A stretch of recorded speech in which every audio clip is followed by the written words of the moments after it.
Muli na namang binomba ng mga barko ng China ang barko ng Pilipinas gamit ang water cannon sa Baho de Masinloc kahapon na nagresulta ng mga pinsala sa barko at pagkasugat ng isang crew. Nakaramdam naman ng takot ang mga mangingisda nang biglang dumating ang Navy ship ng China at nag-anunsyong magsasagawa ito ng live fire exercise sa lugar kung saan naganap ang pangwa-water cannon ng mga barko ng China. Habang sa Taiwan naman ay kumaripas ang 4 na barko ng China Coast Guard nang habulin ito ng mga barko ng Taiwan. Alamin ang buong detalye mamaya. At sa Middle East naman, muli na namang binomba ng Israel ang mga Houthi sa Yemen matapos itong magpakawala ng 10 drone patungo sa Israel. Kaya't para malaman ang buong detalye ay tumutok at makinig na mabuti.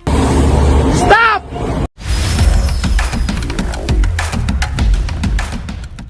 Matapos ma-intercept ng Israel ang 10 drone ng grupong Houthi, ang Israel ay gumanti naman ng airstrike. Ipinakita ng Israeli Air Force ang pag-alis ng kanilang F-16 fighter jets na patungo umano sa Yemen.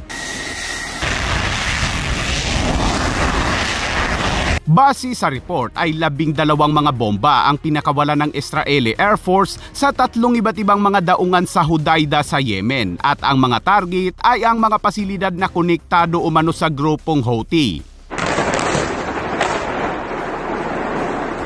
Samantala sa Gaza naman ay nagsimula ng pumasok ang mga tangke at daan-daang militar ng Israel sa Gaza habang ang mga sibilyan naman ay patuloy na lumilikas palayo sa mga combat zone. Ito ay kasunod ng banta ni Israeli Defense Minister Katz na tuluyang mawawasak ang Gaza kung hindi ibabalik ng Hamas ang mga natitirang hostage. Last night, the IDF expanded ground activity in Gaza City, marking the start of the new phase of the operation. Working together in coordinated and precise strikes, air, ground, and intelligence forces are targeting Hamas military targets that threaten Israel's security. Sa ngayon ay patuloy pa rin ang mga airstrike ng Israel sa mga gusali dahil ang mga Hamas ay ginagawang taguan ng mga gusali.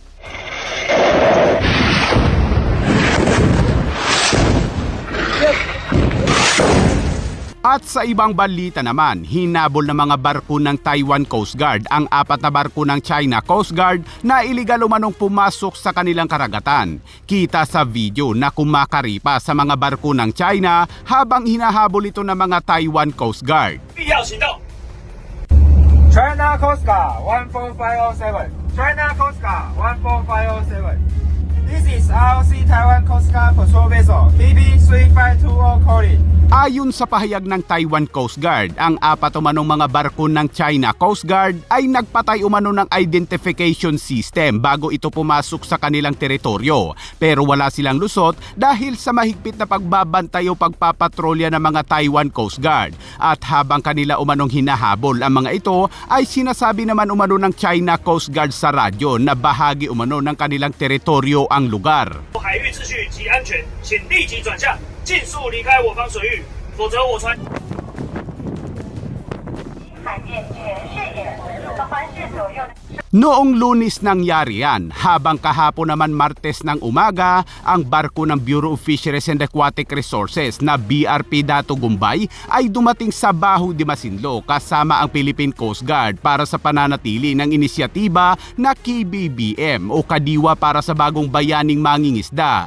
Ngunit ang barko ng BFAR abay pinuntirya ng 2 barko ng China Coast Guard. Base sa report ng Philippine Coast Guard, pasado alas 9 ng umaga kahapon, 14 nautical miles silangan ng Baho de Masinloc, ay hinarang ng China Coast Guard Vessel 5201 ang BRP Dato Gumbay at tinutukan ito ng water cannon sa starboard side habang dumating din ang isa pang China Coast Guard vessel na 21562 at binomba ng water cannon ng barko ng BFAR.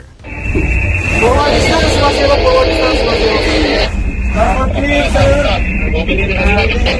Starboard clear. Starboard clear. Ano ka, Kap? Starboard yan. Ito na yan, Kap. Pwede na. Tuloy.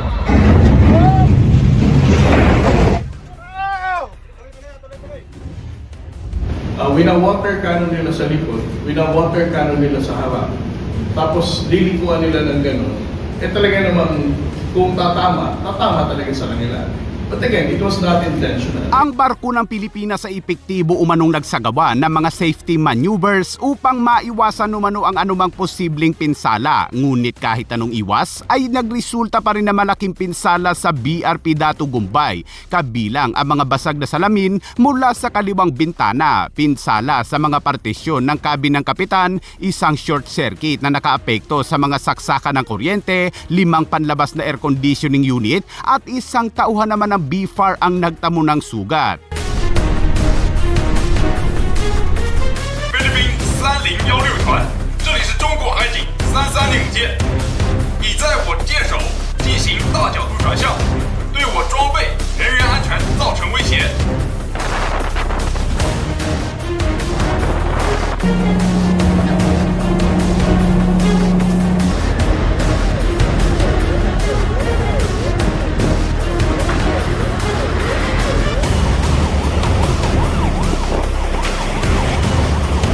Ang agresibong pagkilos na ito ay tumagal ng humigit kumulang 30 minuto at hindi pa agad nagtatapos dahil isang Chinese maritime militia pa umano ang umano'y nagsagawa ng mapanganib na maniobra at nagtangkang gumamit ng water cannon laban sa BRP Datu Gumbay na noon ay 10.38 nautical miles silangan ng Baho de Masinloc. Patuloy na hinarang ng China Coast Guard Vessel 5201 at 21562 ang BFAR vessel na BRP Datu Gumbay. Ngunit gamit umano ang husay na seamanship na mga tripulante nito, abay matagumpay daw na nakaalis ang BRP Datu Gumbay mula sa pag-corner ng mga barko ng China hanggang sa nag-navigate ito pabalik sa mas ligtas na posisyon palayo sa Baho de Masinloc. Matapos yan, ang BRP Datu Gumbay ay muling sumama sa iba pang mga barko ng BFAR sa lugar at nagpatuloy sa misyon nito na magbigay ng lagis at supply sa mga mangingisdang Pilipino. Hanggang isang barkong pandigma naman ng People's Liberation Army Navy na may bow number 525 ang naglabas ng isang broadcast sa radyo at nag-anunsyo na magsasagawa sila ng mga live fire exercise sa lugar. Kaya ang deklarasyon na ito ng PLA Navy ay nagdulot na matinding takot sa mga mangingisdang Pilipino sa lugar. They do not have the rights to conduct and to announce unilaterally that they are going to conduct a live fire exercise.